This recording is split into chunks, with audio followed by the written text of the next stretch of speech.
Bonjour, Anin, Nij Nibi Ikwe. My name is Second Water Woman. The first is my elder sister's. My English name is Mary Lyons. I'm from the Ojibwe Nation, Leech Lake Reservation. I'm from the Turtle Clan.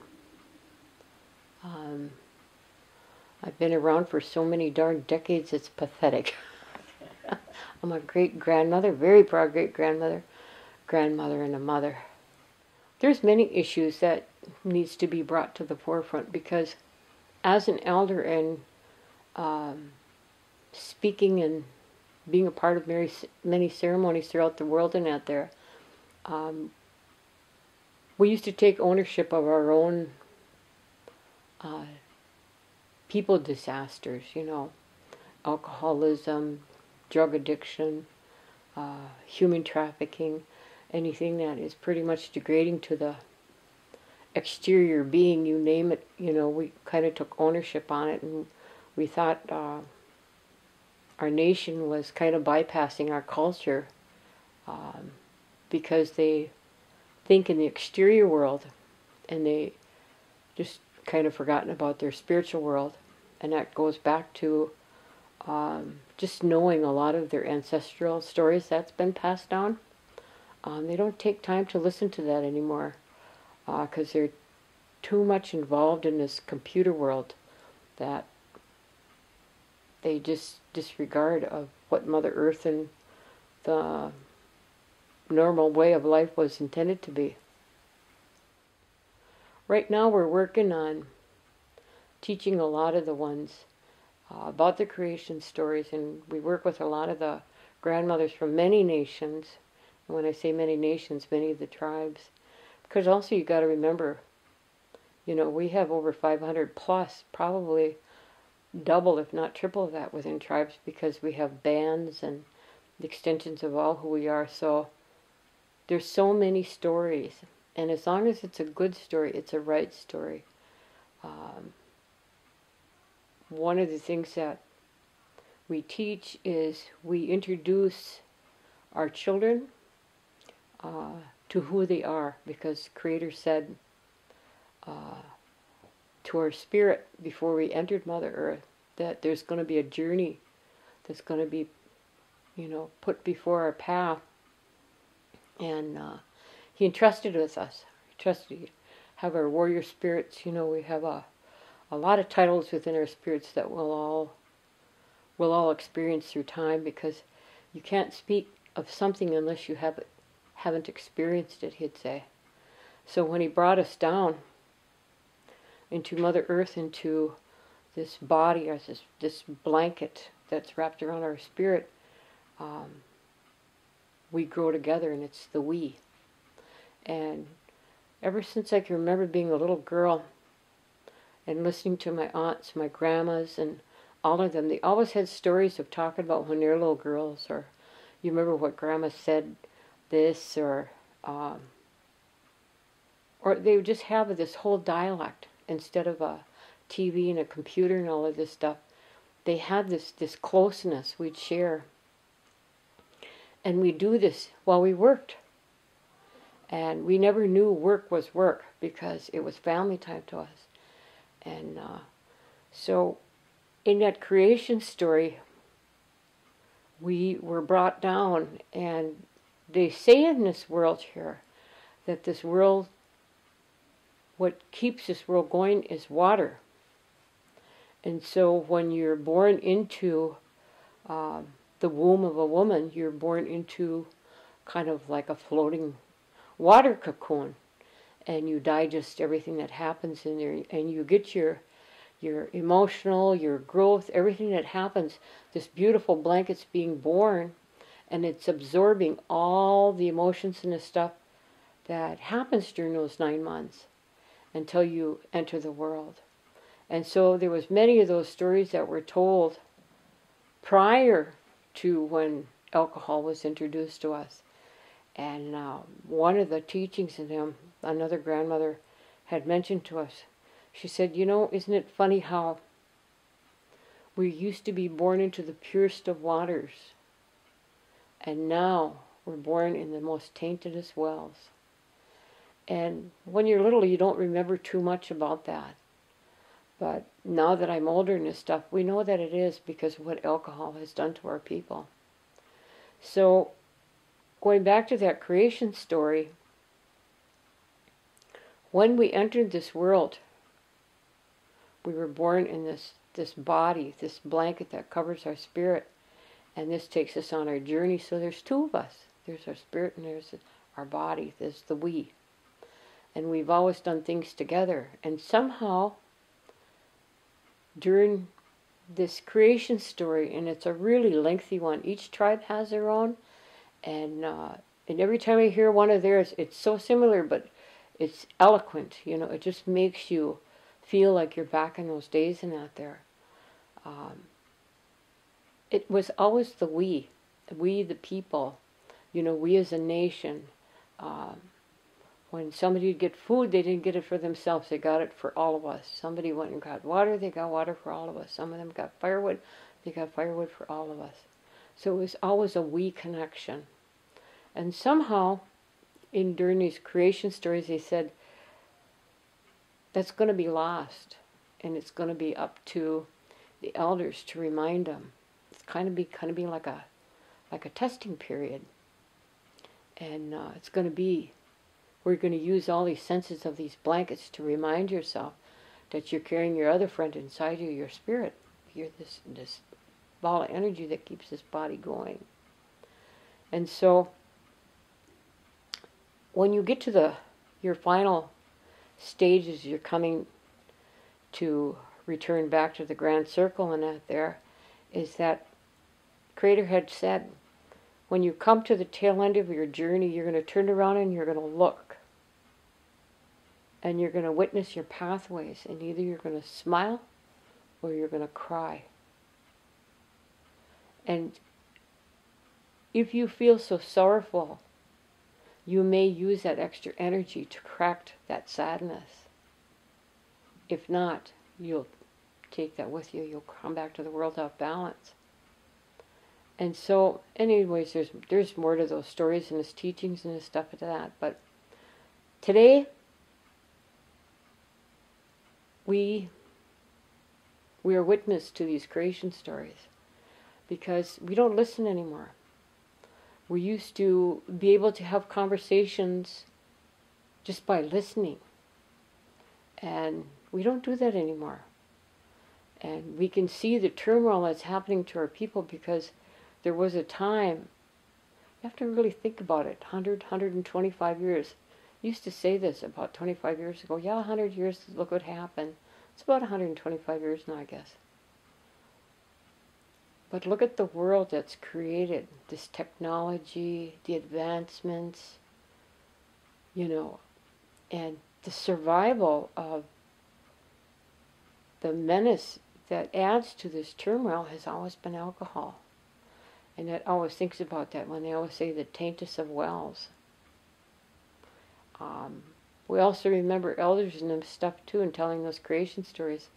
You will always find yourself fighting amongst one another. It means your shell and your spirit. Your spirit's trying to stay on the correct road in that teachings and those journeys that Creator told you about. And then you have this exterior world, this blanket that's trying to put you to sleep so they can run and play naughty. And Creator also said too that during these teachings that you're going to be going through, journeying through, that we'll never be left alone. So that's just what we go back to teach these young kids when we go into circle time with them, or even the mothers or whatever it is that have gone through turmoil, is we still relate to that creation story of what we're talking about. And we talk about when they say, oh, look what happened to me, look what he did to me, this is what I went through. It's always that me stuff. And to pull them back into the we tell them that story, that there's two of us. And that if something bad happened to you, such as if you were a victim of rape, if you were beaten up all the time, or whatever those tragedies are, Creator puts your spirit to sleep. That didn't happen to your spirit. It happened to that exterior shell, that body of yours. And that's the lesson. So you don't own that exterior world. This is you, is your spirit. That body's not going to go with you. So you have to wake that spirit and know what you're doing, because you were told you have this friendship with your blanket and your body. So a lot of them, they'll think about it, and then they'll be more interested because it'll start making sense. Because it comes to the we, and it's not so much as right now as we, all of us together here. It's that blanket and the spirit of getting to know one another. And that's what is really important today, is that our children don't know themselves. Also in our creation stories we have about the umbilical cord, we have visuals in this stuff of the exterior world to relate to the spiritual world. And that's another story too. It's a long story, but our kids don't know this. And it's like my great-granddaughter, I'm so proud of her. And even my grandchildren, even my children. When elders speak, they run to them, they listen. They give them coffee, food, they're real gentle with them. Because they're walking libraries of our past. You're not going to get that knowledge from anywhere. When they say, when I was little, they get interested in, because that's history. I remember at one time too, they'd say that, and I'd be going, oh gosh, because I want to run and play and do something else. But those are your tests of will during part of that creation story, where you'll be tested to either to continue on a good path or you're going to stray. And fortunately, Creator always said He's going to leave a light on. Always make sure that you know where the grand circle is, and that He wouldn't be that cruel to just send you off and just leave you. But He gave us all these blessings in this stuff, and all these educators and visions around us to remind us that we don't walk this path alone. And so the children today, what makes me real sad is, you wonder why they're leading the path that they're doing, and why they're treating our women the way they do, with such disrespect, and they beat them, or they call them false names, or whatever it is. Because when us elders look at that and we hear that, we see that snake, that serpent sticking his tongue out with his poison, choking our people for us to vanish from this earth. And those are our children. So we know their spirits are sleeping, and we don't know who's dancing and talking in them. We don't know who took over that blanket. So we sit there and we have to sit back and we have to pray for them, really, really hard for them to wake. And another thing we can do is we can look at them and we can smile at them. And for some reason that spirit in them will grasp on it, because these are medicine smiles. It makes you feel good. So I'll read you one of the teachings, because there's so many lessons that are to be learnt. And let me see here. A visitor to the eye does not make you the judge, it makes you the student. You cannot tell our fellow brothers and sisters how to live their lives, but yet we think we can. We do not know what journey that took them down this path, but yet we assume the worst. We should not act like we live a better life than theirs, but yet we do. We should not carry ideas of disparity, glamorize our lives, and compare these two, but yet it happens more than we think. When we find ourselves looking at a less fortunate person, a homeless, a drunk, a druggie, a person that walks in dark places, when we find ourselves thinking they are worthless, when we find ourselves even fearful of them, when we find ourselves taking a moment of thought to judge their lives, think this thought: Creator put all kinds of spirits on Mother Earth to enact with one another, a circle of communication. When you find yourself judging another, do not see them for less than you. Thank them for showing you that this could have been your path. Today our children lost the hearing, the listening, of how to live friendly, good life as our ancestors taught us. Creator then went to the visuals of teaching us that we can fall off the sacred red road. We do not know what Creator has in store for us until we trust in the we. We can help our fellow brothers and sisters by offering a medicine smile. We can offer some change, some food, some kindness without judgment. We can support the doorways that offer a lifetime commitment to the healing, if we choose not to go the distance with them. We can be thankful that we choose a healthy walk here on Mother Earth.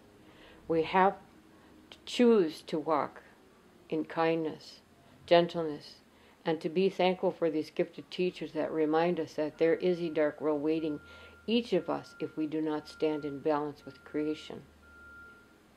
Each person's body, their shell, is like a television. It will replay life's journey over and over again. Your spirit is the energy plug that fits into the wall's life of tomorrow's. You can keep your life in replay of disparities and be reminded of your shortcomings by witnessing others. Or you can unplug and let your spiritual energy take you to places of happiness it was intended for. Today is a gift, a new birth to live. Noah's end these off by sending tobacco prayers out to all people, animals, creators, creations for strength and healing, to remind them that this life is a classroom of equality and balance. Today is a good day to breathe. Today is a good day. I don't know if you heard, people go night flyers. And when we talk to the young people, or even the older people that come back, they'll say, I don't know, what does that mean?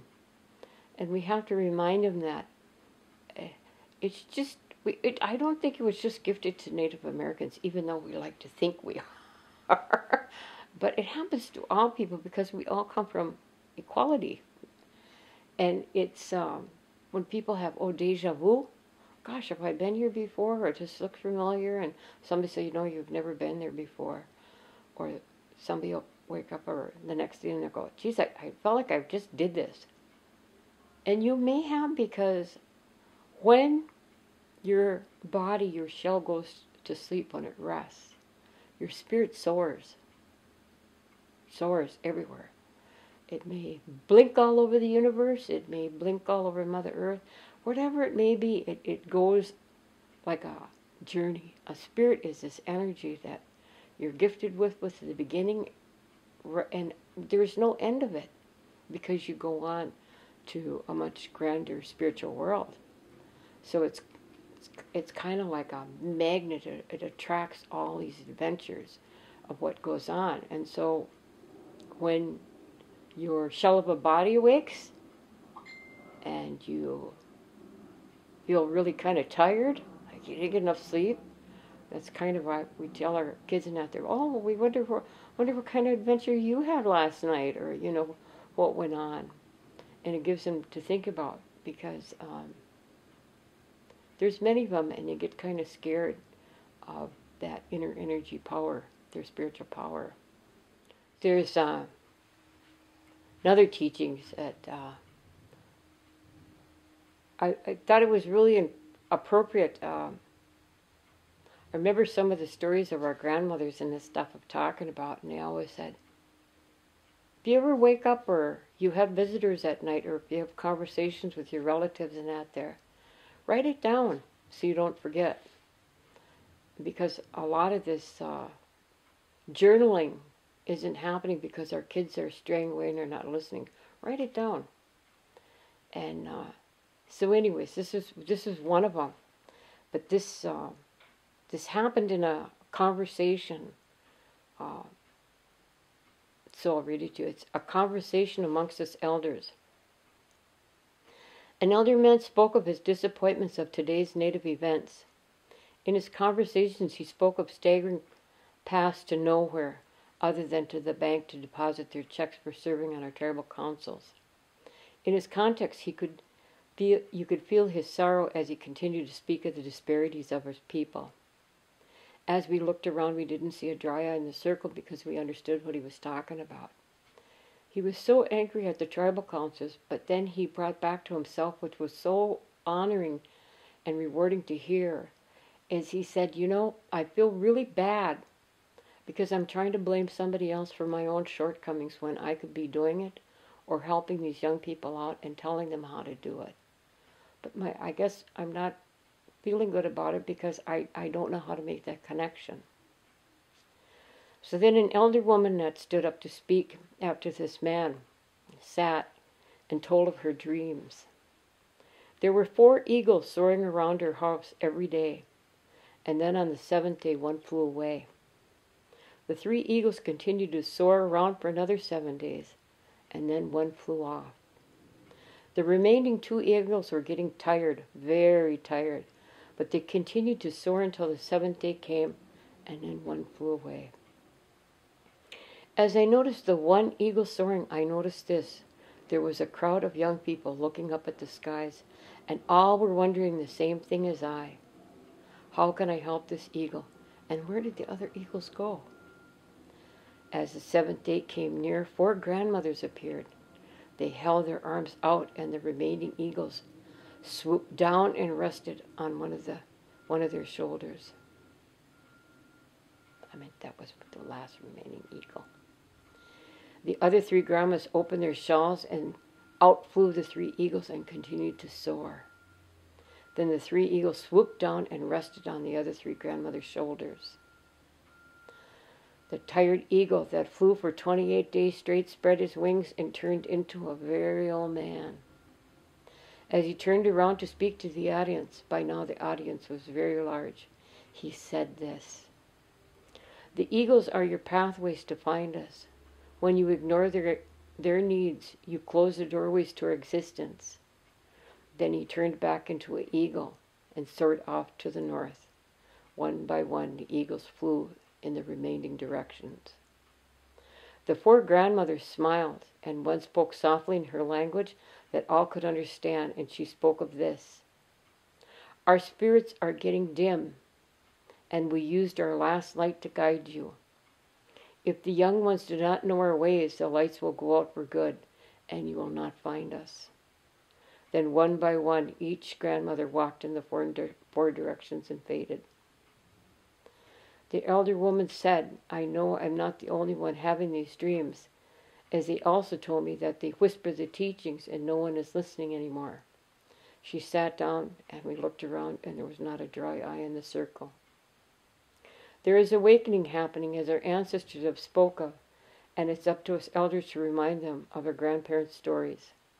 When our tribal leader needs a leader, and all these people come out of the woodwork wanting my vote, I ask this question to them: what have you done for our people without getting a paycheck?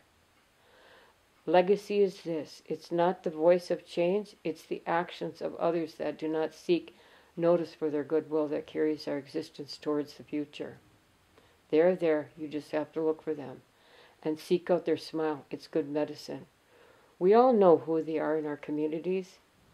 There are few, but they are there. The 7th generation is going to be our greatest test to survive as a people, as a nation, but as elders here, and we feel the awakening. We sending tobacco prayers all to awake. The creation stories are so in length, but it will apply to daily life and how it's associated. But one of the things we've always known, because what we remember when we were little is we never had such violent instructions to do something as they do today. Because we didn't look at work as being work. We looked at it as a family thing. Oh, will you go get me this? Will you help me do that? It's done. Elders, sometimes they just point, and those little kids or whoever it may be will know what their needs are. Or they'll seek them for conversation or check on them to see if they're okay. Today, it's sad because many of them will say, "Oh, I take care of our elders." when. It's a postcard, we say, because they shouldn't be in homes. And we have too many of our native elders in homes, kind of left alone, and that's not who we are as a people. And it's becoming more frequent, and it makes us real sad. It shouldn't have to be. What's even crazier too, and we were just talking about this about I don't know, several years ago. We were sitting together, and we were sitting together at a powwow. In this powwow, first of all, we were talking about the olden days of when we remember we used to celebrate and dance, but we couldn't do it in the open because it was against the law, because our societies of celebration was deemed as witchcraft. And we remember that when we were little because we didn't have the outside world coming in and doing what they're doing today. And we noticed the celebration of who we are within the circle has changed. It's become greedy. That exterior world has taken on a negative disposition that we never intended it to.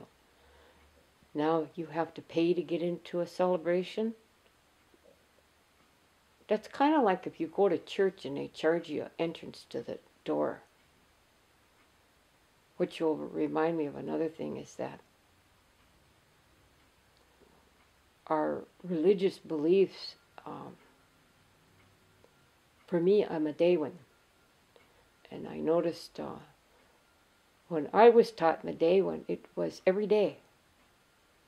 Medewan is to be appreciative, to breathe in and breathe out life, to do the best you can. We'd have celebrations or whatever it may be. Those were our activities. Now it's so clinical in procedures to say I am, or I'm in a certain degree in this stuff, kind of makes it sound like they're better than you, but it's not true.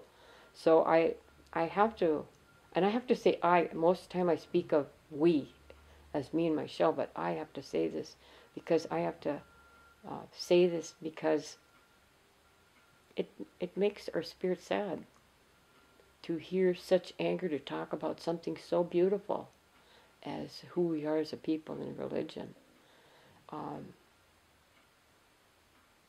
A celebration is a celebration.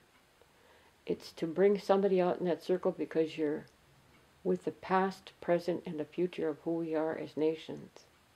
And it's supposed to be the joy and the goodness, and it's not made for one certain group and category, and to make fun of another person and to laugh about how they dance and, oh, they sing funny and this stuff. So sometimes our celebrations are pretty negative, and us elders will sit there, and that's what makes us very fearful, is because who we are as a people is fading. That's not us. That's not who we are. We're good, kind, gentle, loving people. And somehow that has gone to sleep, so that's what makes us sad. And so that's why you'll see more and more elders coming out doing teachings of letting them know that. And so happy that we get to have a conversation with the camera.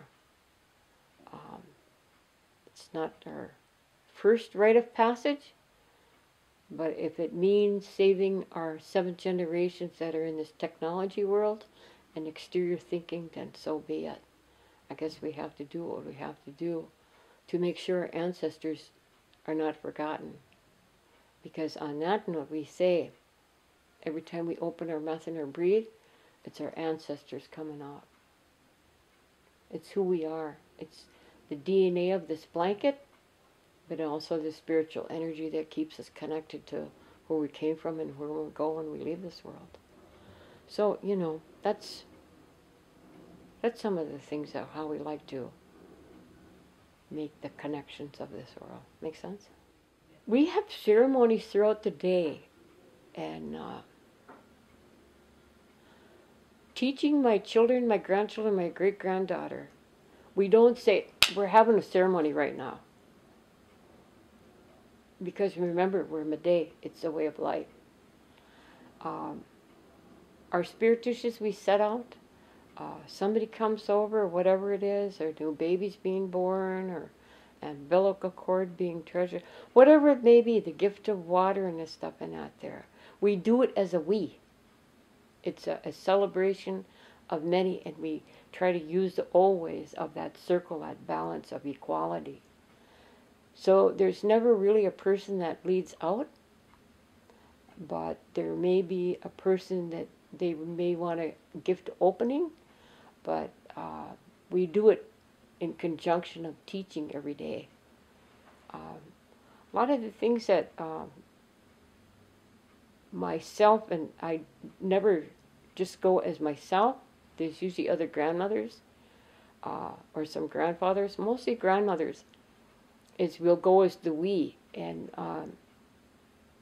we have our specialties, you know, you want to say.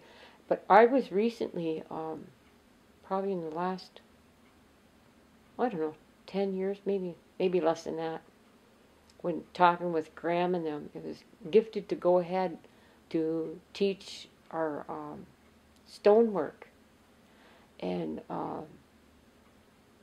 people go, I don't know what that is. Well, because part of your medicines wasn't part of it, because so many people think in exterior world. We all have our medicines here on Mother Earth, because Mother Earth gifted everybody. But see, they think in that external world, in that exterior, and saying, I need to fix this blanket of a shell, that they don't nurture their spirit. And so working with stones and this stuff and that there keeps you in balance, to give you spiritual growth, so you can balance the we from your blanket of a body and your spirit. Because we think too much of having to fix this and fix that. My sore back, my sore knee, my sore leg, you know, my bruised feelings, you know, I'm an alcoholic.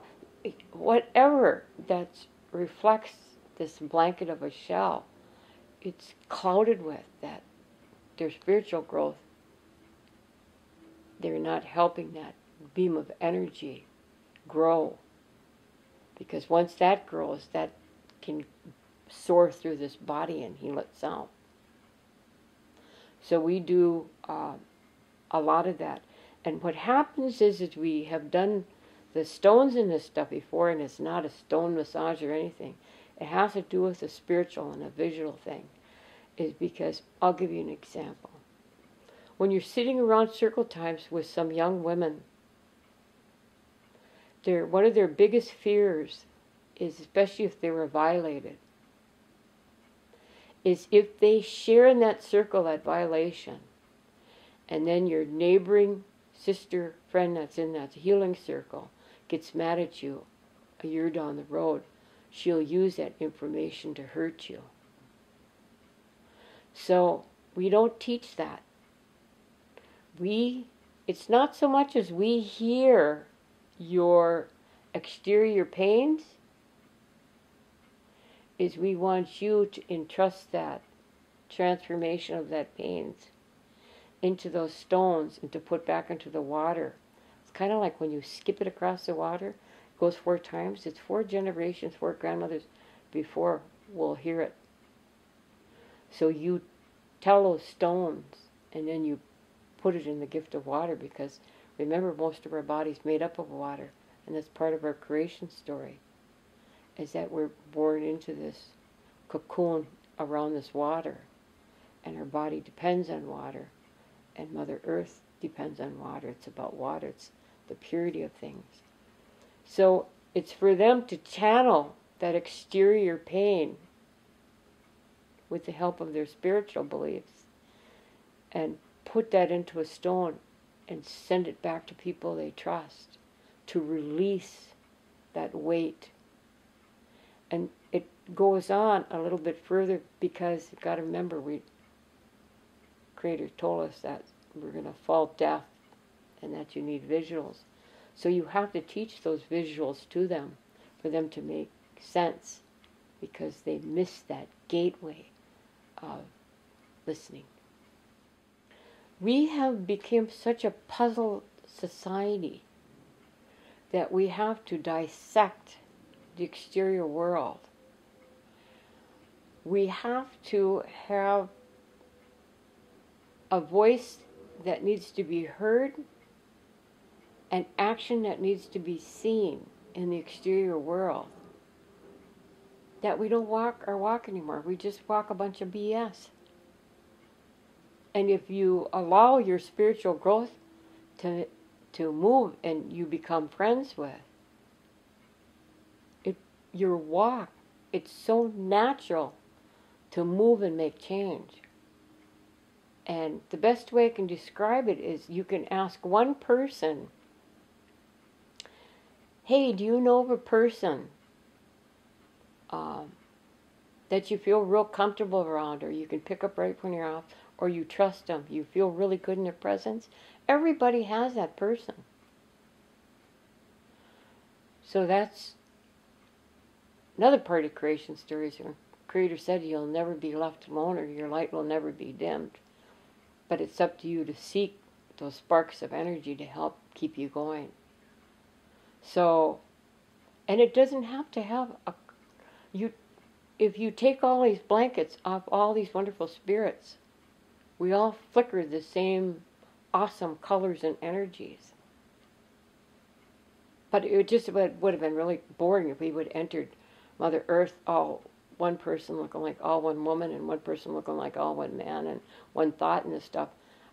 There'd be no rhyme or reason to this puzzle. But so it's like entering this world and leaving this world is a classroom. And it's how well you retain that original gift of those creation stories. I've been doing also some film work on fetal alcohol and alcoholism, because I'm part of one of the things I do is there's 4 grandmothers that oversee the Women of Old Bride International, and I'm blessed to be one of them. And I'm a recovering person for over, I don't know, 35 years. I guess when you get older, you just don't count those years anymore. To me, it's no celebration. To me, it's like I got back on the red road, and whew, I'm glad I did, And so there was all these pathways that were put before me that I've overcome. So remember back at that creation story, you have to go through a journey to understand it so you could teach it later. And the red road of life is always been my journey, because I've seen what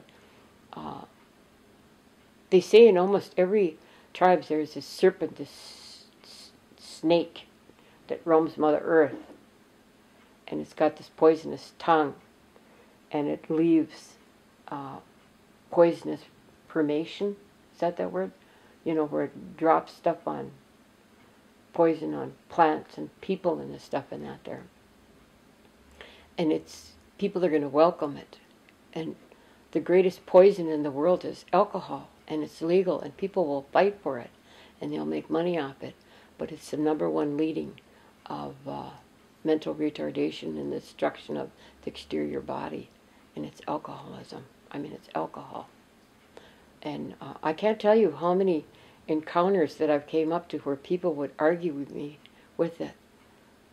And I don't argue with them, I listen to them, because the other thing too is I'm at the United Nations, and when they invite me to talk, I sometimes don't even talk and excuse myself, because I won't speak to an audience that is sitting a cocktail in front of them, because it's a poison and what I'm against. So many of them will know that. So when I come in this stuff, they don't have alcohol. I'm not telling you not to use it, but if we're going to have a conversation of helping a nation, not so much as respecting me, but respect yourself, to allow the most healthiest breath come out of you, because I want to hear your ancestors. I don't want to hear the craziness of alcohol jibber jabber.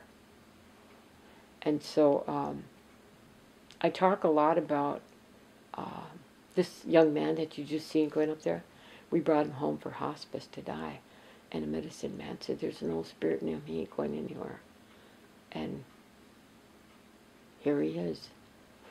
6 months old, hospice. And now this month he's going to be 21. He's got the worst form of fetal alcohol, organic brain damage. His little body, his cocoon was born absorbing cough syrup, alcohol, wine, anything that just, and I don't say that to shame the mom. I pat her on the back because she was a warrior woman. She surrendered her life to teach many, and I bless her and I thank her, and I'm sure her spirit is dancing happy, but her child, she gifted